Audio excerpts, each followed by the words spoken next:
Hey everybody, how you doing? Burnie's Applebox, Friday at 2 o'clock. Where else would we be? Hey, a very super special show today. And I am telling you, the person I have today blew my mind. I stumbled upon her. She's a friend. I've known her for years. But I stumbled upon her doing a Facebook post, and I tell you, I was mesmerized by it. I watched her all the way through. I've watched a couple since then, and I had to have her on the show. Melissa Street. Well, hi. Thanks Hello, for having Melissa. Me. Hello. Hello. Are you kidding? You are my new hero. Stop it. Do you know that? You became my instant hero as soon as I saw your first Epic Makeup live broadcast. And you blew my mind. You blew my socks off. You went single-handedly to your audience and spoke that first time for an hour. The second time I watched you for an hour and 45 minutes. And it was nothing but gold that came out of your mouth. Thank you. I'm telling you, the people who are following you, the makeup artists who are following you, have no idea how fortunate they are, because I have never heard such great advice for any freelancer in our industry, much less makeup. Thank you. You know, I'm telling you, you're awesome. You're awesome, and you're doing a great job. Appreciate it. I'm going to keep going. Yeah, you are. I know you are. I know you are. I enjoy sharing the information. Melissa, first of all, I really admire and respect what you're doing, and what you're doing for your community, and the way that you understand it. And what it did for me is you've actually inspired me. Because when I watched that, I remembered, I go, these are the things that I wanted to tell my community. These are the things that I wanted to constantly remind myself of. You know how we have to do that. I do. You know? I do. It was so, so good. Tell me, what prompted you to start this? Give me a little bit of a layout on what got you. I know you're a marvelous makeup artist. We're going to talk a lot about that, but give me the idea of what got you onto social media. Well, I mean, what got me onto social media first was probably just the sheer fact that I was working on a film, and the film said, "Are you taking pictures?" And I said, "Well, yeah, you know, I'm taking continuity shots." And they were like, "Well, if you take behind the scenes pictures, go ahead and put them up on like an Instagram or something, because we're going to use that as part of promotion." Like, they were totally open to it. And I was going, "Are you kidding me?" No one ever, no production I ever worked on said that that was okay before. Yeah. So I was like, there's something going on. Usually you're kind of like doing it quiet. Yeah. And hoping nobody sees. Right. Yeah. And you know, there's like also this whole, you know, kind of cliche thing about, oh, you never ask anybody for a photo with them because, oh my gosh, you know. Yeah, right. You know, you're not supposed to acknowledge the fact that you're a little starstruck when someone's sitting in your chair. And they're working there, you're working there. Yeah, exactly. Like, it's not good. Yeah. But you know, you do eventually develop a relationship with these people if you work with them long enough. So you're going to snap a few pictures and have some funny moments, and things are going to happen. So, but I had never worked with a production company or a producer before that was like, we're going to do this. Yeah. And it literally was because we were shooting with a girl who was famous on Instagram. She was an influencer, and she wanted to break into being an actress. And this production was taking a chance on her. And she brought in with her all of this camera equipment to do things on her own channel, which was YouTube at the time. Wow. And the production said, yeah, let's do this. Let's do this both. So her BTS for her YouTube channel, and then what we were doing film-wise, you know, it just was this great marriage. And I thought, wow, this is, you know, and then other productions, slowly but surely, people are starting to hop on the bandwagon. About how long ago was that? This was probably about 5 years ago, roughly. Okay. It wasn't that long ago, because it was still like, no, you know, and obviously there's productions that make you sign the, you know, the NDA and all that. Well, there's ones that you understand why they're doing it. Yeah. They've got these millions of dollars in commitment for creativity. Exactly. And you know, that can get run askew very quickly. Yeah. You know what I mean? They'll take your phones. Like, they'll be like, no, we're not. I've had it. Yeah, I've had phones taken. I've been in things were more of car design stuff where they actually put a piece of tape on your phone, and if that's missing, then you're getting checked. Right. You know? Right. So yeah, that's certainly understandable in a lot of cases. Right. But for people like us, we just love the behind the scenes, It's right? fun, right? Yeah. It's, well, and if you're in the creative process where you're actually from start to finish creating a character, you know, I rely on the continuity photos anyway. So of course there's always going to be some, naturally, you know, sure. funny moment, Yeah. you know, that Yeah. happens because an actor's, you know, letting me, Actors I have to are take actors, a picture. yeah. Yeah. And they're going to, you know, so sometimes the production company was like, oh, I didn't realize that that person was doing that while you were putting that beard on. And I'm like, well, it's kind of, you know, it's a little Yeah. just behind the, and they eventually put it up. And two, you, in your role, have much more interaction, obviously, with the talent than I Always. do. You know what I mean? We're the last people. We're the last You're the people. last that people the to talent, touch them. Yep. Yep. Yeah. And you know what? That is something, one of the first things I really learned. You know, I was 40 years old when I got into the business. So I had been into an entirely different business and knew that, but didn't know this one. And the one thing I noticed probably after first dozen shoots or so is like, you know, that makeup lady, I never really see the makeup when they come out. You know, I mean, I couldn't tell in my time there that they were made up. That's good. That's good. But I go, you know what? Those guys are always laughing when they come out of the chair. And I thought, that's probably part of her job, because these people are, in most of my cases, they're CEOs. They're people that are not talent the first, you know, all the time. Yep. And you relax them. You make them comfortable. You take their mind off that they're going to do something that they really probably don't want to do. It's true. I have a business mentor who said to me, you know, the reason I like working with you, because he actually shoots a bunch of stuff on camera too, and he's written a book and all this other stuff. But he said, you know, the reason I like working with you is because you answer the 3 questions. And I'm like, the 3 questions? What do you mean? He's like, no, not with your mouth, with your actions. You answer my 3 questions, which were, do you care about me? Are you good at can I trust you? Do you care about me? And are you good at what you do?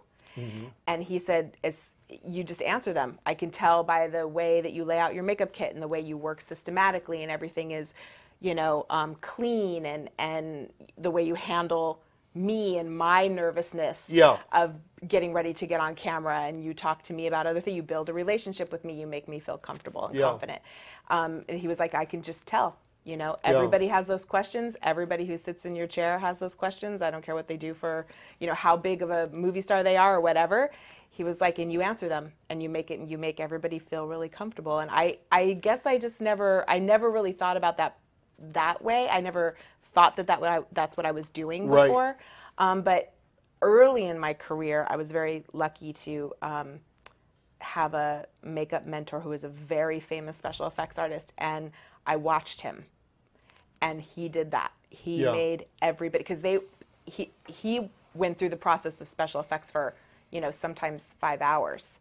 Wow. So the way people... So somebody's sitting in the chair for 5 hours with you. Yeah. That's pretty intense. And I watched him. I would be cleaning, or I would be, you know, getting him things, or getting that person something that, you know, the person in the chair needed something.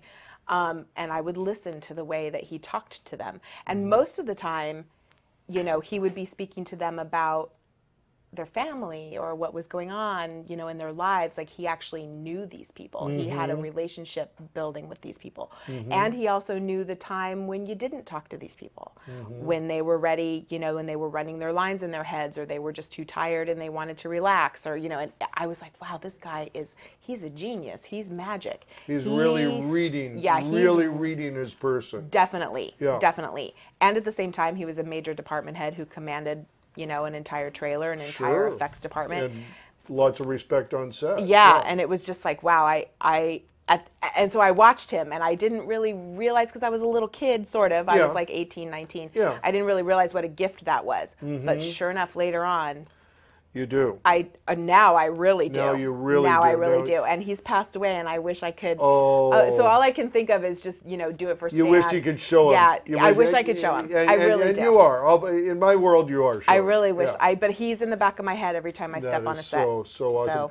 And you know what? You bring home a point too that I sort of preach, in that we're a business or an industry of personalities. You have to have the right personality to do what you do. Yeah. You are not thinking, oh, gee, how do I be gracious to this person? What question should I ask? Right. You're being Melissa. Right. And that person is being, and they read that, and that's the natural thing. And to me, that is what makes you successful in this business.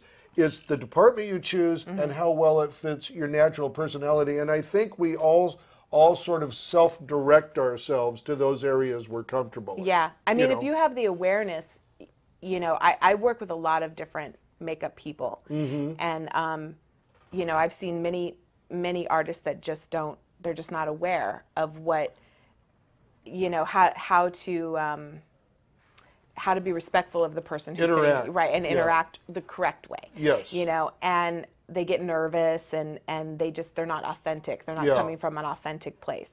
And it's okay to be super young and not know something. Right. But don't pretend that, that fake it till you make it thing makes me crazy in my world. Me too. I'm more like, be the little kid who doesn't really know, or be the young artist or the emergent artist who doesn't really know, and you're working with this department head who does, and learn something. Yeah. But come from that authentic space, because the actors as well as all the other crew can feel your that you're being fake, that you're not being authentic. You can see the new coat of paint. Yeah, definitely. You know what I mean? And you can smell it, too. Definitely. And it's just like, what I always tell people, new people getting into the business, anybody, I mean, because as I said, I was older, so this really struck me.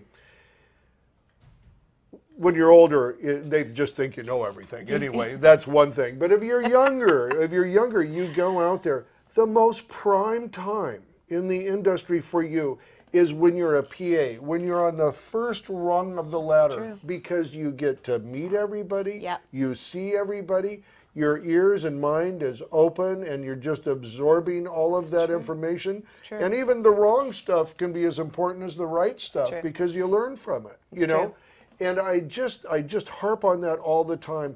Don't be in too big a hurry to move up the ladder. Yeah. Make a big foundation for yourself. Get a lot of connections. I agree. I agree. I spent 3 years in makeup school. I was in high school, and I was lucky enough, my mom let me go into makeup school at night. And I graduated Joe Blasco the same time I graduated my high school.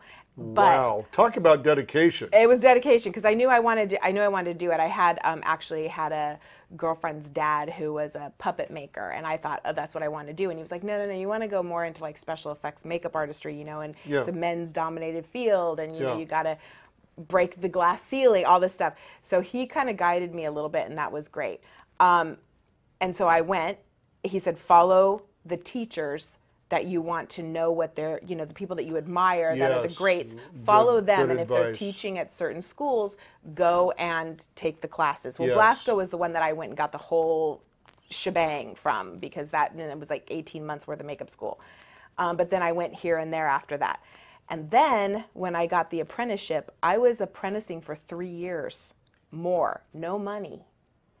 And I mean, it was like 3 years of makeup school, 3 years of apprenticing. Wow. I mean, my parents thought I was crazy. Yeah. Like they were like, honey, it's time to ask if you want fries. Yeah, right? Exactly. Yeah. And, I was literally still living at home, and I was young, so it wasn't so bad. Yeah. But I mean, I did all kinds of things in between. I had to work in between and bring in money and stuff. But yeah, I was in school. And then I was in extended school. Yeah, you were in your internship. I couldn't buy that kind of experience. You can't replace it. That's the thing. This and I know you'll agree 100% instantly, but you cannot replace time on set.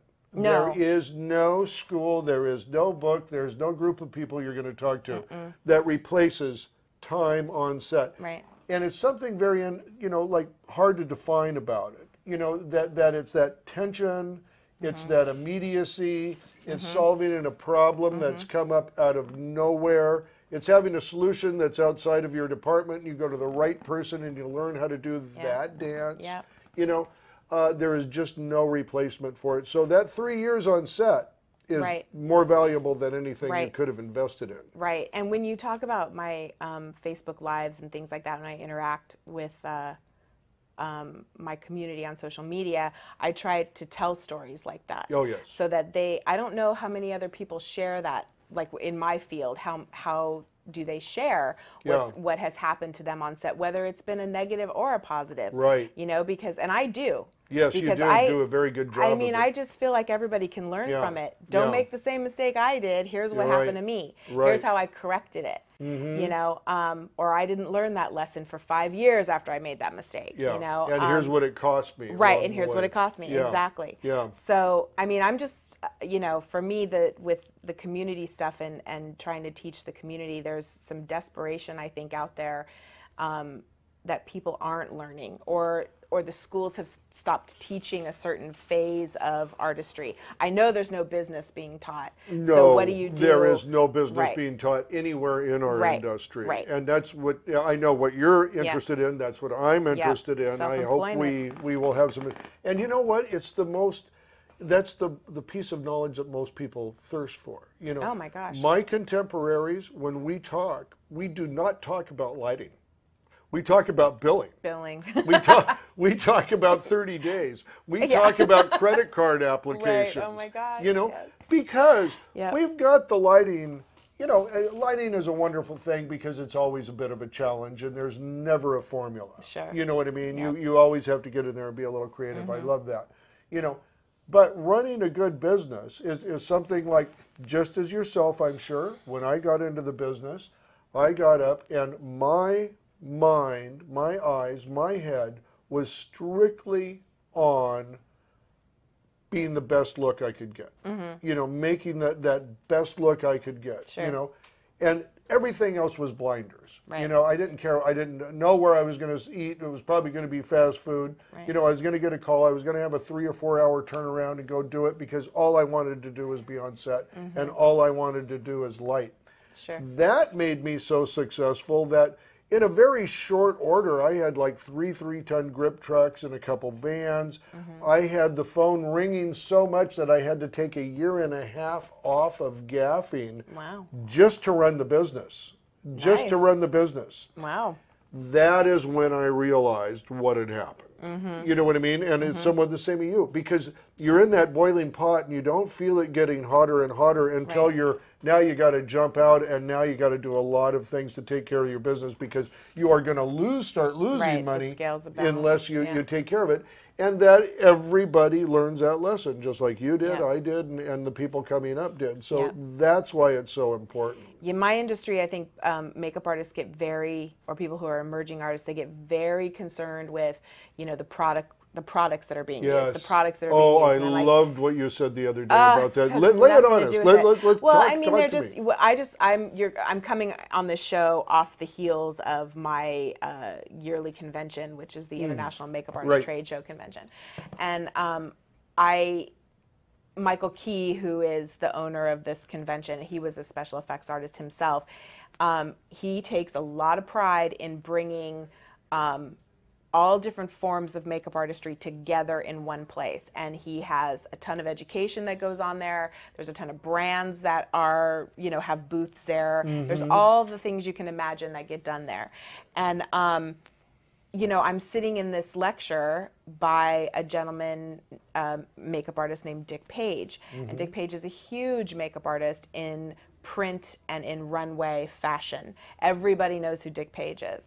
And how Michael got Dick Page to come and talk is like, we're like, wow. You know, what magic, what did you, you know, what did you have to do? Anyway, we're all sitting there and listening, and we're in awe, and he's doing 3 different looks on 3 different women, different age groups, different ethnicities. We're like, wow. So you're getting like Michelangelo like on the ceiling, showing you the brushes he uses, right? Exactly. Everything. And telling us how he goes through, you know, coming up with a color story on a person's face, and how he works with famous designers and famous photographers and, you know, famous models, all this stuff. And we're just, I'm just drinking it in. And they opened it up to Q&A. And I'm telling you, I think they took 15, 20 questions. And the majority of them, more than half, were, oh, what eyeliner were you using? Oh, what, you know, and I was like, are you kidding me? You're not asking him anything. You're not asking him about how he got to where he is today. You're more concerned about the products that he's using. You guys are missing the whole, this is what's wrong with my industry, and this is what I'm trying to change. You know, you guys need some education. You know, you guys need to understand about business. You guys need to understand about building relationships. You guys need, you know. None of those products will make you what he is. None of them. None of them. Yeah. Yeah. None of them. Yeah. You know, you can go out and you can buy and, you know, $15,000 worth of makeup. That doesn't mean that you have the skill and the technique to actually apply that makeup and make yourself money. Right. You know, and earn a reputation in the industry. Or get you to a position where you're in that position to make that shine. Right. Yeah, exactly. Yeah. And on top of it all, you can go spend that money, and guess what? Out of everybody on a crew, we're the only ones that have an entire kit that's going to go bad, that has to be replaced. It's completely consumable. Ooh. I mean, I replace, you know, mascaras in my kit probably every 2 months, every 3 months. They go bad, literally. If you're not using them up, they smell, they go bad. Lipsticks go bad, everything goes bad. So you know what? There is something that I never realized in being a lighting rental guy. Right. Right? My lights don't go bad. They break, but they don't go bad. Right, you have to take care of them, obviously. Yeah. But my stuff is gonna, my stuff has an expiration date. You know what? We're gonna touch on that. I gotta take a quick break right here, so we're gonna be right back. Hi, I'm Burnie. I own Burnie's Grip and Lighting, San Diego Grip and Lighting, and Los Angeles Grip and Lighting. You know, we pride ourselves on not only renting you the best equipment, but also giving you the best crews. And one of our core values here at Burnie's Grip and Lighting is that we give you the highest production value in the world. And remember, people used to say national, local. No. We present world-class production value on every set. We also know budgets are very tight these days, and you've got 10 hours to get what you need in the can. We move ahead, we move fast, and we know what you need. When you rent from Burnie's Grip and Lighting, you have a partner on your production for that day that is making sure you are well taken care of. So anytime you're in Southern California, give us a call at 714-609-3545, and we'll take very good care of you. See you on set.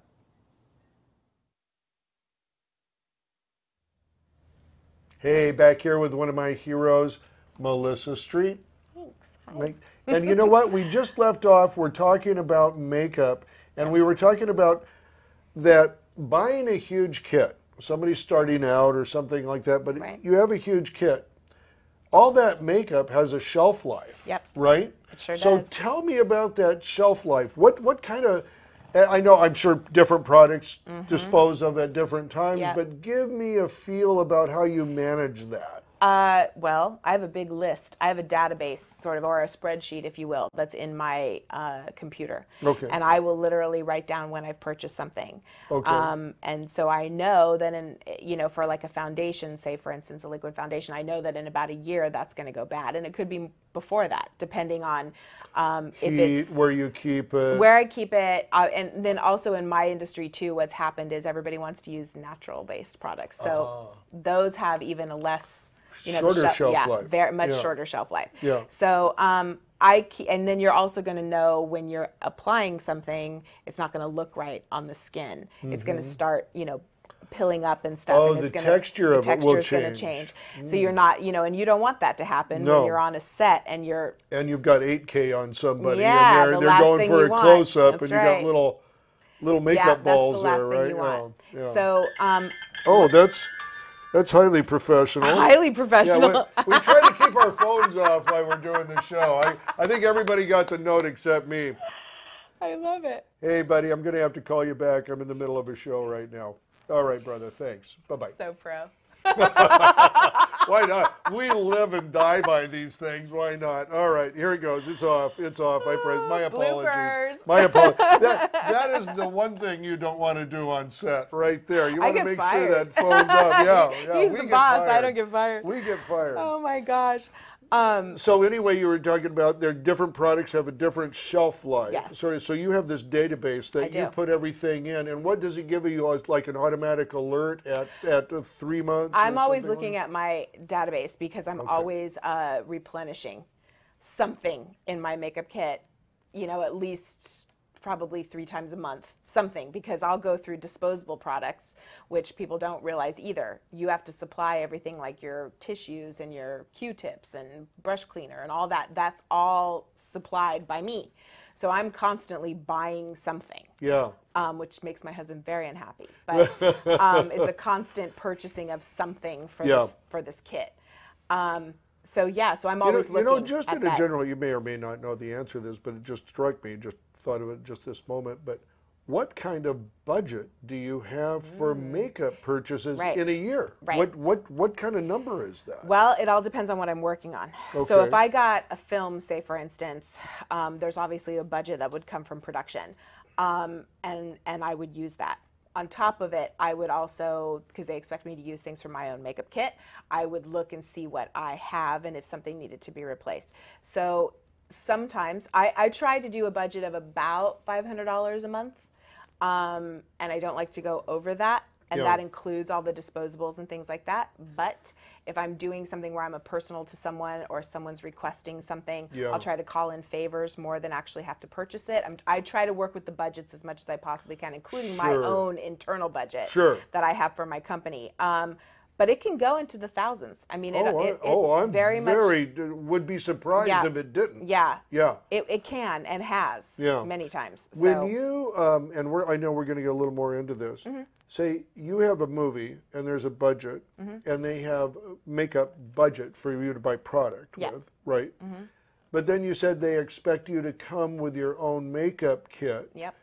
So do they give you a kit fee or do you charge a kit fee They for will that? give me a kit fee, which is minuscule It's compared. just a token, It's just a token. Yeah. And what I'm finding this day and age is I'm starting to charge equipment rentals because I'm providing my own lighting that matches the on-set lighting in my makeup rooms. Yes. So I have that already. I have my own lighting kit, but I have everything from tables to lights to the chairs to everything you can imagine. You bring all of that with you. All right. And I think this is a really good point to bring that up, because I bring a lot of stuff that I'm lighting so they think I just bring lights. Sure. No, I bring a truck, I bring guys, I bring a lot of extra stuff. You too. You're bringing chairs, you're bringing a light, because you've been in that battle that I know I've dealt with the poor makeup people. Yeah. Can the I same borrow way. your light? Hey, can you set up a light for me? You know what I mean? And then you set up a light and it's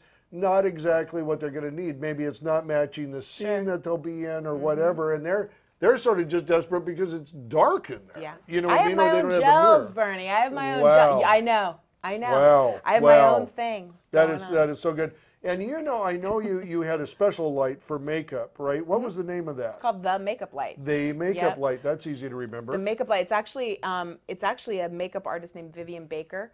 You guys can IMDb her if you're interested. But short story, she's Chris Pratt's makeup artist right now. So everything Chris Pratt you see is done by Vivian. And Vivian's husband was a photographer and a lighting director. Okay. And she was complaining about not having the same light in her trailer that they would be filming on set. And so Michael built her one. Oh, nice. And that was the birth of their entire company. So they started making portable lights for makeup artists that are very affordable. Brilliant idea. It's an investment, obviously. And then I started reaping back some of that investment because I was equipment charging to productions. And I'm so happy to hear you say that, because so many times it's easy for the makeup artist to miss that. Yep. You know what I mean? It's easier for a guy like me to know it because I'm renting equipment all the time. Anything you bring on set is something you should be reimbursed for, including your knowledge. I mean, that's really why they're hiring you. It's true. So I think I'm very glad to hear that. Do you get much pushback on that? I don't get too much pushback because one of the things that I've learned over my 30 years is how to talk like a producer. So especially when I work on independent stuff, when I'm working on independent stuff, I know for a fact they can't write off labor, but they can write off equipment. I know it. Yeah. So I talk to them about that. And if they're expecting me to bring my own equipment, and sometimes they're expecting me to use my own car. I mean, I'm asking them to write my car off as a production vehicle. Yeah. If I have to drive around, the gas is just not it. I want more than that. Yeah, you want mileage. You want some mileage. Exactly, and you can write that stuff off. I know you can. Yeah. So, I have them rent my equipment for makeup, and they're actually, I found them to be very open to that because it's not that I'm not charging a ton. No. You know, and they're renting camera packages and lighting packages anyway, and they're just like, oh, okay, this is an extra $50 a day kit. or whatever. It's another kit. Exactly, and they're going to be able to write it off at the end of the day. So that's brilliant. I'm glad to hear that you're doing that, and so many people miss that. Right. It's a very important thing. And you know, it's funny. It is usually not a lot of money, like you say. Yeah, no. But add it up over the year, all the jobs you do, or just take it out of what you would have made, and it makes a difference almost every time. It does make a difference. And I have to, you know, I mean, just like your equipment, my lighting equipment changes over time. Yeah. And so I want the best of the best lighting that I can get. You know, and I'm inviting my lighting directors in going, hey, does this look like, can you color temperature this for me? Can you read this really quickly? Right. Let me know, does it need a, you know, does it need double CTO because we're going really far down into 3200? You know, what's the deal? But I invite, and every single time lighting directors are like, thank you so much for having your own light. The budget's so low on this one and I couldn't bring extra lights. And, you know, so yeah, so I mean, it's a win-win for everybody. Oh, it is. You know, it is. But makeup artists don't get it. They think it's just the brushes and the they pounds don't of see makeup. the larger picture. Yeah. And you know what? That is for me is like, I mean, this sounds silly, but a lot of times I'll go out with a smaller package and something. We're talking about C-stands, and the DP has ordered a dozen C-stands, let's say. Sure. I have to put in 18. Sure. Because I know there's wardrobe's going to want one to hang up clothes. I know that makeup is going to need one to put the light on to hang it over and get that nice direct look. Yep. You know, Crafty's going to need something. Something. Right? You know. They're going to build me a wall, probably. They're going to probably build me an outside studio with your C-stands and some probably drapes. and Fernie pads. Yeah. Something. No, that's it. But you have to do that, and you have to know the business, and that's what you have to think of every time. Well, and thank that's goodness what you you have to tell production. Is yes, he ordered 12, but I'm bringing 6 more because they're going to get used up. And they will. And they will. Every time they will. Every time. The one thing I haven't invested in yet is sandbags. I need to get my own little sandbags for my little stands. Don't worry, I got some for you. Those are going to be my freebie deal. Those are going to be my freebie. I need those. It's so funny. You know, it just struck me too in hearing you talk, and I had never really thought about this before. But you, besides wardrobe, are the only department who is putting something on an actor. Now, that's my job. You may or may not have crossed this. I'm sure you have. Have you ever had somebody have an allergic reaction to the product that you have, and how do you foresee that problem? Yeah, I actually I do a couple things. If I have enough prep time, I will get in touch with management or an agent of some sort, or I'll ask to talk to the actor directly or email. And say, you know, can we talk about this? Let's not have the first conversation in the chair because it's not necessarily something they want to talk about or whatever. And it goes beyond allergy. It goes into aversion. You know, people these days have aversions to certain smells and stuff they don't like. And the makeup room is such that if we're in a trailer, it's like being locked in an airplane. You know, so you can imagine there's not very good ventilation. Cross ventilation. Right. So so people get very picky about, you know, what products I'm using or whatever. But if they have a true allergy, and I'll tell a little story about this. If they have a true allergy, I try to make sure that I have everything possible that if they had some kind of, God forbid, reaction. I can at least help some Benadryl or something until the medic can come in or whatever. But I'll try to not have anything in my makeup kit or in, you know, in their makeup bag or anything that would cause the reaction. And so we try to have the conversation ahead of time. If we have to have the conversation in the chair, then you can imagine everybody complains, oh, your kit weighs 500 pounds. I'm like, well, my kit, it does, because I'm not sure I'm having this conversation with this person I am not seeing beforehand. You know, productions are getting small, budgets are getting small, so camera tests are being taken away, pre-production's being taken away. Everything's being taken away. So if you can't get a hold of an actor or their agent or manager or whatever ahead of time, you're having this conversation in the chair. And so my kit is, you know, 100 pounds because I'm bringing everything but the kitchen sink because I'm not sure, you know, what they could possibly be allergic to. I've had actors be allergic to like red dye, and red dye can be in lipsticks. It can be in anything, you know. So all of a sudden that red lip that the director wants to have because we're doing a, you know, 1940s look on somebody, I'm not sure I can actually use that product now. So what else do I have that's more, yeah, so, you know. There's compromises. There's compromises, and yeah, and so that's I make a sure very my serious, kit is more stocked. than clothing. Clothing you just wear generally if you're not allergic Right. to something. I mean, but makeup is something that has a wider range, I think, Huge of range. potential. For, Huge range. Yeah. I had an actress that I was working with who we went to lunch, and she, craft service, was wearing latex gloves, and they picked up her food and put it on her plate, a piece of chicken, put on her plate. And you would think that would be nothing wrong with that. Nothing wrong with that. Yeah. She didn't realize they were latex, and she ingested, she ate it. Oh and my so when we God. were back to after lunch touches and I was doing her makeup, I noticed she started having her reaction in my chair, and it scared me. I mean, I'd never seen anything like it, you know, but I happened to have her Benadryl that she needed, and that helped immediately until And the you had medicated. it. I had it because I had asked her management beforehand. But yeah, so but yes, we do Wow. have allergies that happen, and I try to keep everything latex free now, just because there's Just safety. Safety. But you can never tell. you can never tell, but there are things now like we don't use. There's latex, but non-latex sponges. There's everything you can imagine. No glues for the eyes. Things that are non-allergenic. That's amazing. That's amazing. Yep. You know, I'd like to talk to you about too, and we're going to get into the, you know, really working on characters. I usually say this every show. I tell people, oh, we're going to get into that, and then we don't. Okay. But just talk about when you're dealing with the first phone call, because that's something I think a lot of people, that's usually your tripwire. If you're going to make a mistake, it's going to be on that first phone call. That's true. You're going to not ask a question. You're going to assume something that maybe isn't the case. How do you handle the first phone call? My first phone call from a line producer or whoever's hiring me, I actually have a 9-page checklist. Oh It's a true, my it's God, true. are you kidding and me? And then in the 9-page checklist, it's actually broken down: television, film, corporate, Okay. you know, that kind of thing. So I can bypass a lot of it. Okay. So they don't have to listen to the page Yeah, no, turn they every- don't have to. But I mean, it goes over everything that you can imagine. Okay. You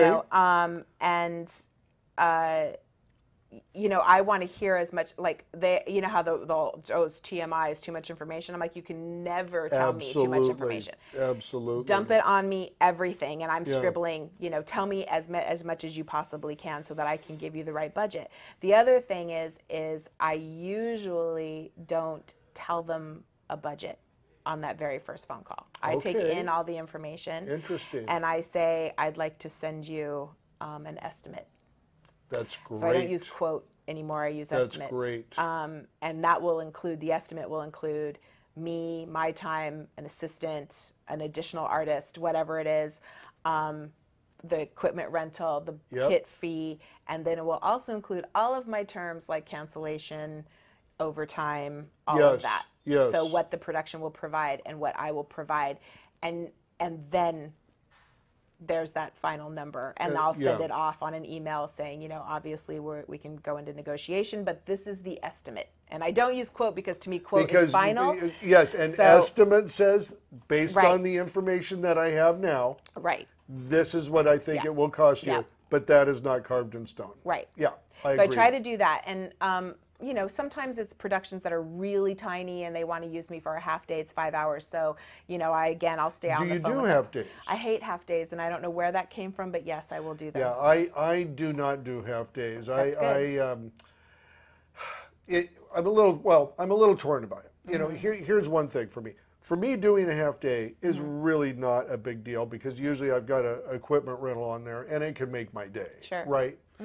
What I hate is people thinking that It's standard. you just have these hours that you're selling. Yeah, I am not selling hours. Right. I am selling myself by the day. Right. If it takes me 2 hours to accomplish the task, I'm still getting paid for the day. Right. That's where I come down. Well, you're on in it, service, and you I'm in know. service too. Yeah. And, you know, service, I mean, to me, what it used to be for the longest time was that, you know, you got hired and it was just your rate, because it was just a flat rate. And whether they used you for an hour or they used you for, 12 hours, that was up to what we were filming. That was up to your director and your producer and all that kind of stuff. Right. If they got done and, in 2 hours I was out the door. Time to go home. Time to go home. Hey, guess what? Woo, bonus. Well, and I'm sure, too, you've been on sets where it's like, okay, we're done with the interview. We're going to go out and do B-roll. Right. Goodbye, Melissa. Right. Exactly. Yeah, because you're done. Exactly. Yeah. Exactly. Yeah. So, but a while back, I want to say I guess I've been doing a half day rate now for maybe about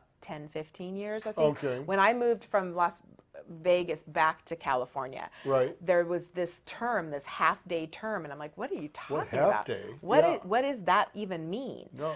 And for me, when I talk to my community or I teach the people in my community, I'm like, half day, you can't get another job. So why are you making your rate half of what it normally your would full be? Day rate? Right. Exactly. It should be more, because you're not getting another job. So make your half day rate more than your full day. I'm sorry. No, make your half day rate not half. Just half. Right. Not just straight down the middle half. It has to be a minimum of 0.6, and it probably should be 0.8. Exactly. Yeah. Because you're not going to get another job. No, you're not. And I've used that very line on people. I go, here's the way it works. If I was able to leave your show directly at noon, right, and then have my next job start at 1 o'clock for that other half day, bonus, I could give you a half day. You're actually, because we're making more than we would in a full day rate. Right. Yeah, it's great. And now this comes from a guy who has had a triple day, too. Sure. As we all have. That. We've had the double dip. I would love that. Yeah. So listen, I got to take another quick break. But when we get back, I want to have you tell me your breakdown for character. Okay. What you do when you have that character stuff. Okay, we're going to be right back.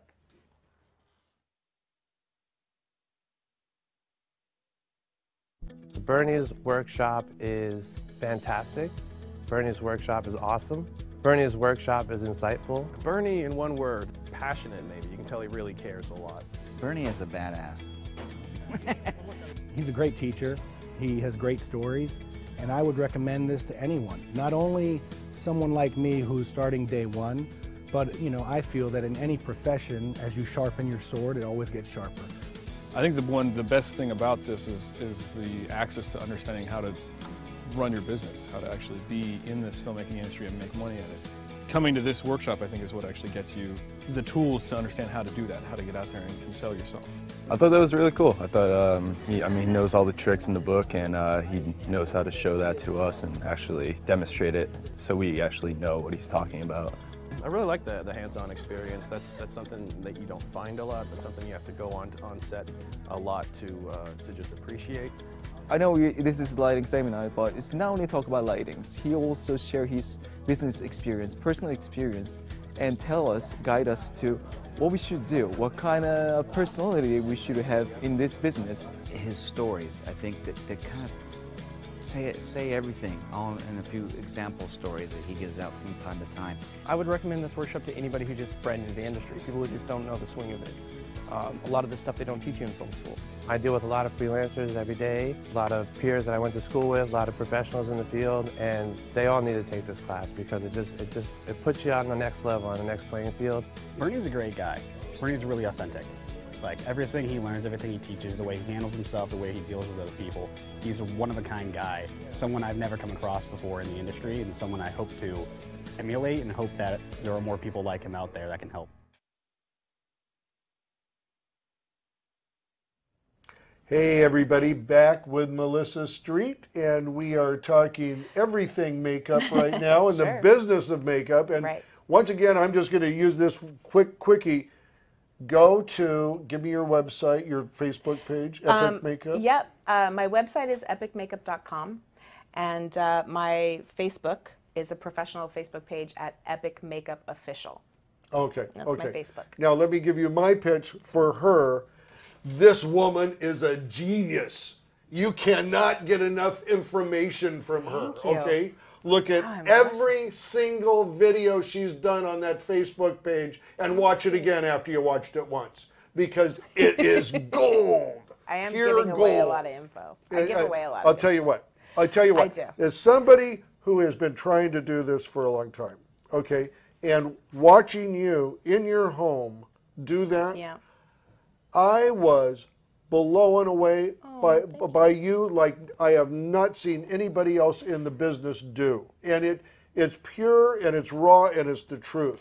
And that's what I love about it so much. That's about me. That's about me. Pure, raw, and true. Yeah, there you that go. Sums me up. There you that's go. About it well, right there. Whatever Just works. Trying to pay it forward to the community. I'll tell you what. It's golden information. Good, it's great. golden information. I'm excited for that then. Good. So, to your community, let's talk a little bit about what's your actual job on set and how you work that. And what I'd like to know, and maybe you describe it to me a little better than I'm going to describe it to you, though. Somebody calls you with a movie or a piece that you have to do, TV show or whatever. You're given several characters because it's not just one. You make up for several people, I'm assuming. And you have to figure out the makeup and the continuity of the storyline and that arc. Tell me how you approach it. The first thing I do is obviously I ask for script. Yes. And I will go through and read a script initially, and I'll scratch down some notes initially, characters, and then also I'll usually... And just what are you looking for in that first run through? I'm looking for every character and the description of who they are. I'm looking for age of a character. I'm looking for ethnicity of a character if it says. And I'm looking for anything, any clue that I can find that tells me what this character is supposed to look like, what this character is supposed to tell a story through their wardrobe, through their hair, through whatever it is. And usually writers do a description of some sort. Yeah. It all depends. But so I do that, and I'll initially highlight, make some notes. Now, in most cases, has the show been cast by the time that you're on board? Most of it, like the number one, number two on the call sheet, like the lead, or the first 1 through 5 has been casted. But then there might be 12 people in this cast, and they're going through casting. I've worked on film, independent film especially, where we've been filming, say for instance, like 15, 20 days, and they're still casting, or they've had to recast for something. Yeah. So that can happen. So there's those kind of difficulties, especially when you're on a lower budget production. That can be a challenge. And that's when you want someone who's had a ton of experience in your department head position, because they can easily get the character ready in some way. We can we know we have to think ahead of schedule for that. So I initially take that first pass with the script, and then I'll print out another script, and I will then go through with a sheet that I have that's a character breakdown. And every single character gets a character breakdown where I'm reading again the entire script. It's all color coded for me. I start breaking out, color coded or different color, highlighters, and every character gets a different color. And I'm writing down on my sheet of paper, that's the character, everything they're possibly going through in every scene that they're going through it in. If there's blood, if there's tears, if there's anything, I'm writing it all down. And the reason I'm doing that is because on my third pass, when I've printed it out and I've again checked everything, and then I hand it over to my key, I want my key artist to go through it all. If she says or he says, yep, this looks, I'm in agreement with everything you've written down, I then get real friendly with my script, my script supervisor, because I then go to my scriptie and say, so here's my notes. What are yours? Do you think I could possibly have your notes? Yeah. So then we compare. I can compare if script has picked up something that I haven't picked up. Interesting. Because we usually go off of what script is doing. When we do. Of course, they're sort of the script supervisor. Yeah, they are the god. They're the god. Yeah. Yeah, and what is happening that day, the AD uses that to make our call sheets, all that stuff. Sure. So I will go off of that, and then I will again look at my notes in the character. If there's something that I'm like, wait, something's not right, I can then ask, my AD, hey, my note and script's note are two different things. Are we still doing this, or was there a script change or whatever? So I can pick up because things like there's always changes. Always. Yeah. But my number one job is to get an actor or a talent ready as quick as possible. Get them into their character or get them camera ready as quickly as possible, properly. Yeah. And as authentically as I can. And get them there. So that takes, just to review it, that takes of you going through the script three separate times with 3 separate notes Yep. being taken. Always. That has and then you have your key. My key artists go through it. Yep. Review it, and then you go to script, Yep. and then you two compare notes like that. That's intense. What type of timeline does that take? Oh my gosh. Well, You're spending how long on that? hours. I mean, days. Oh, days. Yeah, days. I mean, Days. it could be even weeks, even. Right. So when we talk about, you know, pre-production and stuff like that being taken Right. away from us, you know, my prep time, I'm definitely invested. And you still have to do this. I still have to do it. Yeah, because, Well, because even it's if they my pull name on the it. exactly, they pull the rug out from under you and say, "Oh, you've only got My one name's on day." it. What I would love is if they would make me a producer too. Yeah. Because now I've invested. Can I get a producer credit? We would all I'm like changing that. my We LinkedIn would all right like now. that. Well, there are some productions where you have producers like a 25-mile list. Gee, I wonder why. Yeah, I know. Exactly. Well, we can afford lunch and you're a producer. How's Hey, that? woo! You know. But so that's very interesting. Mm-hmm. Now, with that breakdown, and you've got it, and you've got actor to actor, tell me this. Mm-hmm. And I suppose it's just logistics. You've got to communicate this back to production. But when you just have one or two actors in a scene and pretty much all day, you know that's going to be so much time for him, so much time for her. True. And then you get them on set, and then you're doing touch-ups.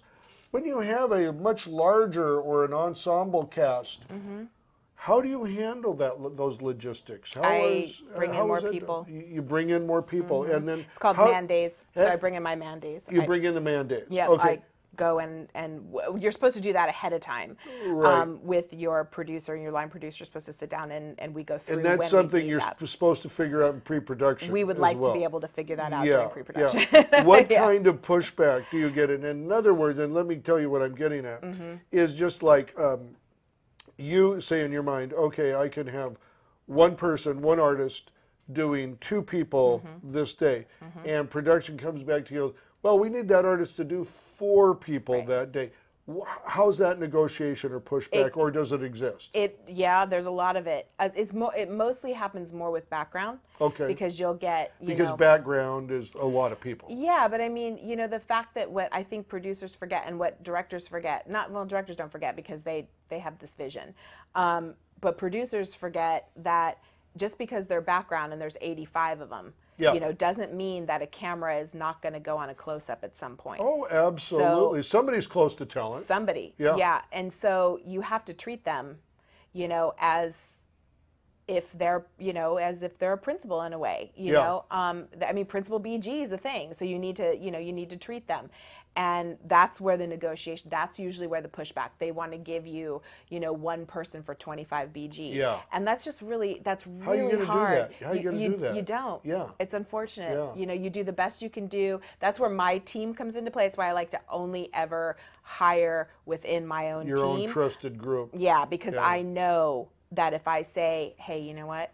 I'm hearing, like, I have, everybody on my team has a little code name. Yeah. And I actually have one of my team members is named Little Mouse Yeah. because I send her over and I'm a bigger personality. So they'll be like, So- oh, God, so you know, they here comes know, the, yeah, oh, here zip comes it. the department Yeah, head. yeah. But Little Mouse can go in there and just And kinda, nobody pays attention. yeah, and she Yeah. comes in, she goes, okay, this is what I Very heard. cool. So then I know that Very I can be like, cool. well, I think they're pulling this person. I think they're pulling this person. You know, you go here, you go there. And I've done it where, you know, I mean, I'm not supposed to work on background. I'm like, nah, you know, at the end of the day, Right. if my lead actor is taken care of and this person is standing, I want camera frame. Yeah, I want Of it to look good. I course. want it to look good. Of I want it course, to look good. of course, So- you know, because your name's on it once Yep, again. absolutely. You're It's my doing reputation. That. Yeah. Yep. So That is something. You know, too, there's a lot of people that can say they do good artists. You said you have your own group. I do. When you come in. How does somebody break into your group? That's got to be. get asked that I say it so because much, honestly. I say it because I'm in the same boat. Yeah. I hire the same gaffers and grips and stuff, Yeah. and I am consciously now thinking I want to expand that. And what I want to do is I want to bring in more diversity. I want to bring more women onto my crew. I want to bring maybe people who aren't on my crew, and you know, the ethnicity is pretty white in my crew. Yeah. So if I want to bring some other people and give opportunities, Sure. but I'm caught in this sort of, and maybe it's the same thing. I know and depend, and the guys who I hire are so good. Yeah, they have your back. How do I bring somebody into that? You know, Tell honestly, me what you do. I don't really, I get scared, honestly, because I think it's more of a feeling for somebody like me. Like, and most of the people who are on my team right now are a lot younger than I am. Yo. So, because I want them to work harder than me. That's right. But no, but I mean, they're at least, you know, between 15 and 20 years younger than me, and I'm 50. So, you know, I do that because I also want to learn from those people because they have their fingers. Yeah, they have their fingers on the pulse of a lot of new things that I don't know about. So, and then I can train them the old school stuff. Well, here's what you know about lighting. Here's what we know about this, blah, blah, blah. Oh, you know, so it's like a good marriage. But I think that's exactly what it is it's a marriage. Like I sort of feel something for these people. I know that they have my back. It's a relationship. It's really a relationship. And they are giving you a priority too. That's the way I feel about my guys too. They're giving me a priority. Yeah. I want to prioritize them too. Yeah. But you know, you still do need to bring those people in. I do. Yeah. I do. It's hard to break into my team, and I get a lot of people that ask me that question. Sure. And I'm always like, go talk to my key artist and ask her how she did it. Yeah. And she'll tell you that she wanted to be a makeup artist and she didn't know where to go to school. And she had Googled something or other and my name popped up. And she actually just called me on the phone. And I was driving from San Diego to Malibu at the time for working. So I had 3 hours to kill. Yeah. And she kept me on the phone. Yeah. She was asking me questions. She was engaging. There was something about her. I was just like, okay, I'm going to talk to this girl. Yeah. You know? And that's how she got in. And that's how she got in. And once again, coming back to personality, this is a personality business. Yeah, you have to have that first stage of personality that gets you in. And she was authentic. Yes. I don't know anything, you know, like straight up. Yes. And you know what, Burnie, I'll tell you something that's really, really like touched my heart is about a year ago, she showed me that she still had the paper that had all of the notes. It was like, you know, this, wow. It was insane. It was like a little notebook thing. Wow. And I was like, she broke that out again. Yeah, she was like, writing all that down. She's like, I just want you to know this is what when we had that initial conversation, here's what it is. And she's been my key artist for 10 years. So that is so I can't, awesome. I don't like to do anything without her, literally. That's so great. And that was a cold phone call from someone. She Googled it. Yeah, who was very authentic, very honest. Yep. And paid attention to what you were saying. And it was the timing was such that I was like, okay, I'll answer the phone. I don't know who this is, but let me answer the phone. You know, they always say that. It is so true. Timing is everything. And I think, you know, here's how I look at our business too, is you cannot select somebody to go in this business. They select the business and they get in the business. Yeah, that's true. There is nobody that brings you into it. There is nobody that can keep you into it. You have to stay into it, and you have to get into it. Yeah. It's really, really a hard thing that it's not based. Your success is really not based in. While you have to have a good knowledge base of your specific thing, it's more of an emotional intelligence. I think. You know. I feel like you know, 98% of what I do is my attitude. Oh, you know, absolutely. And people want to work with you again, and I want to have a crew around me that is fun and that also has the same kind of principles that I do. You know, that we're in service to the people in the chair. Yeah. That we're in service to the people in the crew. Yeah. And if you don't know what that means, you know, it really means my business mentor said it. It's like being in service to someone means that you care more about them than you do about yourself at the moment. Yeah. And that's saying a lot. And I think that's what I look for. I think that's really what I look for is for somebody who is like-minded. Yeah. Yes. No. And it kind of worked out for you. It's worked out for me, but it's been very difficult to find extra people. Yeah. I will tell you that. Yeah. No, it is. Yep. You know what? So many things we didn't get to talk about. I wanted to talk about your husband's an editor, and so I wanted to talk about the two people in the same business, but on very opposite ends. Yep. You know what I mean? Yep. And he said some great things about makeup and editing that He's taught me a ton. Oh, I'm sure. What a great collusion that is right there. Yeah. We're going to have you back. That's for sure. Okay. And actually, maybe I'm going to beg and plead. Maybe you'll do something for the Applebox too. Sure. But we'll see. But listen, I just want to tell everybody, how do we get a hold of you? Google. Google my website, Yeah. epicmakeup.com. That's how you get a hold of me. Epicmakeup.com. Epicmakeup.com. Okay. Yep. Melissa Street. Melissa Street. And do you throw out a phone number or anything, or is that just the should best I way? do that? Yeah, sure. Why okay. not? Yeah. Well, my phone number is area code 858-344-7201. Okay. Yeah, I give my phone number out every week, and no one calls me. So Give me a call. I think you're safe. I think you're safe. Okay. Melissa, Thank you. thank for you so having much. me. Thank you so much. Mwah. Thank you. I don't usually hug my guests, but you, you're like you're very huggable. I'm Very huggable. I'm huggable. All right. Thank you so much, Melissa. You're welcome. Thank you for having me. And we will see you next week. Cut. That's a wrap.